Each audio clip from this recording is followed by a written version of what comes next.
ಯಾದಗಿರಿ ಜಿಲ್ಲೆಯ ಶಹಾಪುರ ತಾಲೂಕಿನ ಗುಂಡಳ್ಳಿ ತಾಂಡಾದ ವಿದ್ಯಾರ್ಥಿಗಳಿಗೆ ಬಸ್ಸಿನ ಅಭಾವದಿಂದ ಪ್ರತಿದಿನ ಸಮಯಕ್ಕೆ ಸರಿಯಾಗಿ ಶಾಲಾ ಕಾಲೇಜುಗಳಿಗೆ ಹೋಗಲು ಮತ್ತು ಬರಲು ಆಗದೆ ಕೆಲವೊಮ್ಮೆ ಮರಳಿ ಮನೆಗೆ ಬರುವುದಲ್ಲದೆ ಶಾಲೆಯಿಂದ ಊರಿಗೆ ಬರಬೇಕಾದರೆ ರಾತ್ರಿ 8ರಿಂದ 9 ಗಂಟೆಯಾಗಿರುತ್ತದೆ. ಇದೇ ರೀತಿಯಾದರೆ ಮಕ್ಕಳು ವಿದ್ಯಾಭ್ಯಾಸ ಮಾಡುವುದು ಹೇಗೆ? ಈ ಹಿಂದೆಯೂ ಸಹ ಸಂಬಂಧಪಟ್ಟ ಅಧಿಕಾರಿಗಳ ಗಮನಕ್ಕೆ ತಂದರೂ ಕೂಡ ಯಾವುದೇ ಸೂಕ್ತ ಕ್ರಮ ಕೈಗೊಳ್ಳದೆ ನಿರ್ಲಕ್ಷ್ಯ ತೋರುತ್ತಿದ್ದಾರೆ.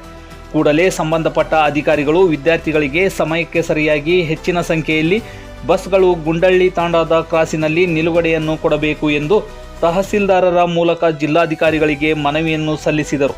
ಈ ಸಂದರ್ಭದಲ್ಲಿ ನೆಹರು ರಾಠೋಡ್, ತಿಪ್ಪಣ್ಣ ರಾಠೋಡ್, ವಿಜಯ್ ಕುಮಾರ್ ರಾಠೋಡ್, ಶಂಕರ್ ರಾಠೋಡ್, ಶ್ರೀಕಾಂತ್ ಚೌಹಾಣ್, ಸೇಟು ನಾಯಕ್, ದೇವರಾಜ್ ರಾಠೋಡ್, ತಿಪ್ಪಣ್ಣ ರಾಠೋಡ್ ಹಾಗೂ ವಿದ್ಯಾರ್ಥಿನಿಯರು ಉಪಸ್ಥಿತರಿದ್ದರು.